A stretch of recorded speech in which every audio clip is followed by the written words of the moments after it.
animals and nature makes you prone to like not just get stuck in the world of ideas. Like you're more embodied and like more in the world if you're like in nature more. Whereas if you're like stuck in a city, cramped writing books, you're gonna like fall victim to abstraction. I don't know. This is out of my ass though. The truth about British people and their scope of success is the repeater mechanization, and automation of governments. I think that all languages are somewhat siphoned off from each other in terms of understanding. Like the epitome of my understanding is going to be linked to the understanding I have in a language. So like the epitome of my understanding in English will be different from the epitome of my understanding in Hebrew. And so what I would posit as to why you and I might agree that the English intellectuals are superior to the others we've listed, it's because we're speaking English. They are, by definition, the most correct. What you say? If we were to take the side that a Russian philosopher or a Japanese philosopher or an Indian philosopher were superior, we would be fighting against the very like waves of our language, which push and say this is the epitome of English understanding. I don't know. I mean, it's true that because I'm speaking English, I'm more likely to have English culture, and therefore I'm more likely to be like English intellectuals. But yeah, they say that about Americans. They have a weird deference to the British accent. But I am not. I'm making the claim that the thinkers that I'm talking about just are better. Like the ones that are doing like the. I agree with you, like, but we are both Marx biased. making mistakes in a way that like Bertrand Russell's making less of a mistake. He's better at reasoning, and I'm like sort of.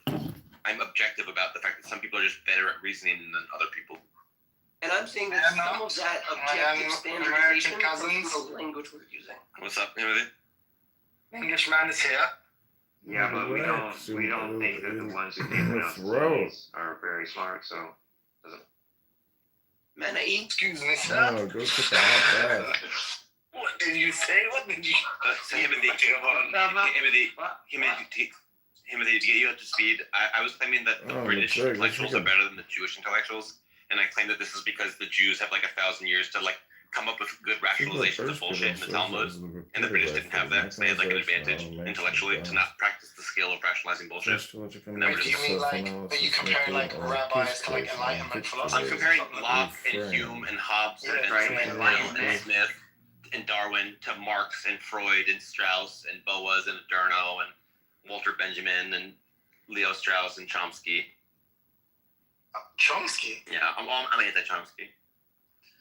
Okay, so you're saying, so you're saying the enlightened, the British Enlightenment philosophers are superior to like Jewish contemporary philosophers? No, okay, if I have a list of I asked ChatGPT, I gave him a list of all my favorite intellectuals, and like half of them are Jewish. Actually, the majority of them are British. But if you look at the most famous Jewish ones, they tend to be fucking up more than the most famous British ones. Even though there are lots of good...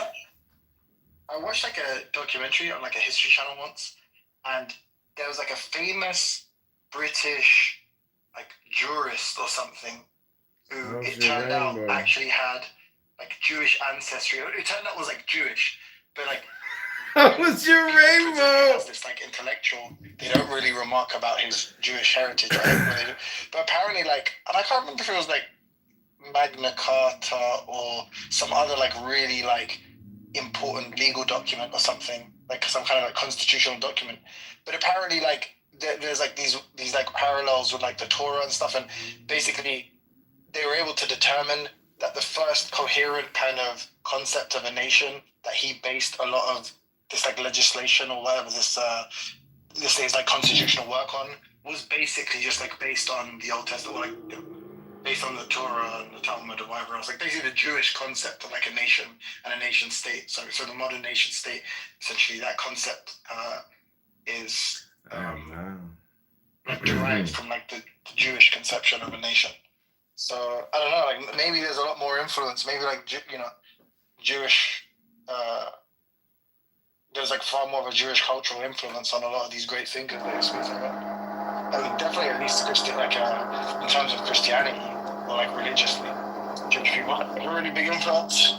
So, okay, of my favorite thinkers ever, Scott Alexander is Jewish, Douglas Hofstadter is Jewish, Robert Nozick is Jewish. I didn't know Nozick was Jewish. Yeah, he's Jewish. Casey Kaufman is Jewish. Agnes Callard is Jewish.